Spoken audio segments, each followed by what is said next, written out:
రావులకేల్కు వడ్లేసుకొచ్చినాం. నిజామాబాద్ నుంచి 10 బండ్లు వచ్చినాయి.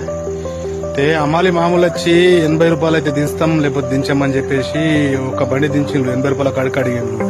అడిగితే డ్రైవర్లు 70 రూపాయల కడికి ఇస్తామంటే బండ్లు కాల్ చేయం మేము అని చెప్పేసి 10 బండ్లు పెట్టేసి వెళ్ళిపోయారు. బండ్లు వచ్చి 3 రోజులు అవుతుంది.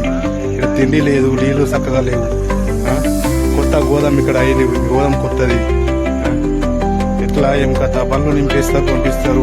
ఇక్కడనేమో పరేషాన్ అయ్యేది డ్రైవర్లు. ఒక్క బండి కాదు 10 బండ్లు.